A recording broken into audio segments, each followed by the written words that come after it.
14 yoshli qizni ota-onasi unga tug'ilgan kuniga orzusidagi MacBookni sovg'a qilishadi. Keyin esa qizning otasi uning yoniga kiradi va uning qizi 14 yoshli Charlie ismli yigit bilan yozishayotganini ko'radi. Yigit qizning yonida otasi borligini bilgach, qiz bilan xayrlashadi. Ertasi kuni Ennini voleybol jamoasiga qabul qilishgani bois, qiz juda xursand uyga keladi va yangilikni birinchi bo'lib Charliega aytishni xohlaydi. Keyin qiz boladan rasmini yuborishni so'raydi. Shunda bola 20 yoshda ekanini aytadi. Bu narsa albatta qizni xafa qiladi, jahli ham chiqadi. Keyin yigit rasm tashlaganda suratni ko'rib bola yoqdi shekilli, qiz jilmayishni boshlaydi. Kechki payt Enni va Brittany kechki bazmga borishadi. U yerdan uyga qaytib kelgach, qiz yana Charlie bilan yozishni boshlaydi. Yigit qizga o'pkisi kelayotganini aytadi va qiz ham xuddi shunday u bilan o'pishkisi kelayotganini aytadi. Oradan yana bir qancha vaqt o'tgach, Charlie qizga 25 yoshda ekanini aytadi. Shundan so'ng qiz jahl bilan unga qo'ng'iroq qiladi va nimaga aldayotganini so'raydi. Shunda yigit yana qizga qandaydir unga yoqadigan gap aytadiki, qizcha xursand bo'lib uxlashga kirib ketadi. Qiz uxlashidan oldin yigit uni qanday kiyimda ekaniga qiziqa boshlaydi. Ertasi kuni qizni akasini ota-onasi boshqa shaharga jo'natishadi. Shunda qizga Charlie ko'rishmoqchi ekanini aytadi. Chicagodan Kaliforniyaga yetib kelgan Charlie qiz bilan ko'rishadi. Qiz uni ko'rgandan keyin u kamida 30 yoshda ekaniga amin bo'ladi va yig'lashni boshlaydi. Charlie esa qizga hammasi yaxshi-ku, til topishdik, yosh esa muhim emas, deb uni boshini aylantira boshlaydi va muzqaymoq yeyishga ko'ndiradi. Keyin ular mehmonxonaga ketishidan oldin Charlie qizga ichki kiyim sovg'a qiladi. Mehmonxonada qiz ichki kiyimini kiyib Charliega ko'rsatganda, u qiziqib ketib qizga yonida o'tirishini aytadi va asta-sekinlik bilan uni yechintirib, sezdirmasdan videoga yozib oladi. O'sha kundan keyin Charliega qiz yozar ekan, u umuman javob yozmasdi. Qizning dugonasi Brittany o'sha kuni Ennini Charlie bilan ko'rgani sabab qizga nima bo'lganini biladi va bu haqida politsiya chaqirgan o'qituvchisiga aytib beradi. Kasalxonaga olib kelingan qizning yoniga ota-onasi yetib keladi va ularga politsiya xodimlari 3 kun oldin 35 yoshlik Charlie ismli erkak ularning qizini zo'rlaganini aytishadi. Va bundan tashqari bu yerga federaldan bo'lgan Doug Tate ismli agent ham yetib keladi va jinoyat internet bilan bog'liq bo'lganligini gapirib, qizga bir nechta savollar beradi. Jumladan, Charlie qizga sovg'a qilgan ichki kiyimni ham berishini so'raydi. Uyga kelishgach, Doug qizdan Charlie bilan aloqaga chiqishini so'raydi. Onlayn tanishuv saytida Charlie aloqaga chiqadi va qizning ota-onasi qayerdaligini so'rab qo'ng'iroq qiladi. Qiz esa ular kinoga ketishdi deydi.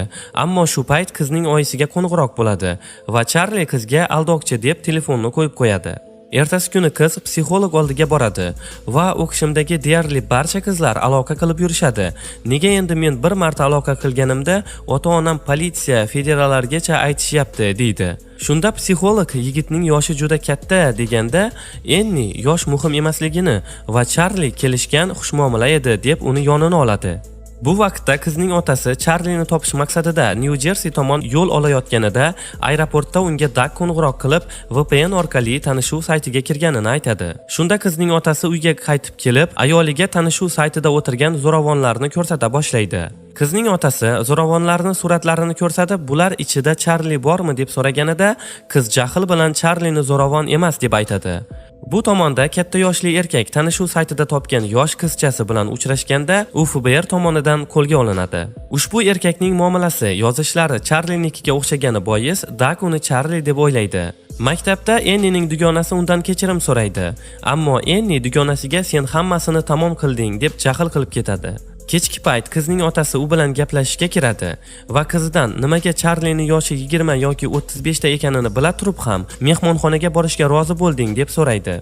Ammo qizi otasiga Charlie bilan baxtli hayotimni yo'q qildilaring deb baqirib xonasidan haydab chiqaradi.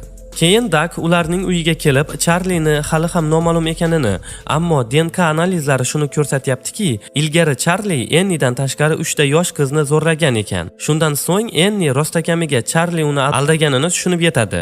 Xato ish qilib qo'ygan qiz psixolog yoniga keladi. Charlie'dan nafratlanib zo'rlanganini tan oladi va psixolog oldida yig'laydi. Oradan biroz vaqt o'tgach, Enni maktab voleybol o'yinida ishtirok etadi. Shunda qizning otasi tomoshabinlar orasida bir erkak videoga olayotganini ko'radi va uni oldin zo'ravonlar saytida ko'rgani bois uni urishni boshlaydi. Lekin ma'lum bo'lishicha, u odam Ennining jamoadoshlaridan birining otasi ekan. Shundan so'ng qizning otasi undan uzr so'rab, qizi bilan uyiga ketadi. Qiz esa otasiga sharmanda bo'ldik deb qattiq ranjiydi. Ertasi kuni Enni kimdir uning nomidan intim veb-sayt yaratganini va shu bilan birga telefon raqamlari qoldirilganini ko'radi. Bu sharmandalikka chiday olmay qiz uyiga qaytib kelib, vannada o'z joniga qasd qilish uchun ko'p miqdorda dori ichadi. Yaxshiyamki qizning otasi uyda ekan, u darhol tez yordam chaqiradi. Shifoxonadan sog'-salomat uyiga olib kelingan qiz dugonasi yonida uyg'onadi va pastki qavatga tushgach, tashqarida o'tirgan otasini ko'radi. Qizning otasi bo'lib o'tgan barcha ishlarda o'zini aybdor his qilib, qizidan kechirim so'raydi. Charli esa politsiyachilar tomonidan qo'lga olinmay ozodlikda qoladi va shu nuqtada film o'z nihoyasiga yetadi. Do'stlar, film haqidagi barcha fikrlaringizni kommentariyda kutaman. Charli singari zo'ravonlar yo'q bo'lsin deydiganlar bo'lsa, unda layklarni ayamanglar. Qani ko'ramiz, bu dunyoda adolat bo'lsin deydiganlar soni qanchaga yetar ekan? E'tiboringiz uchun rahmat, xayr, salomat bo'ling.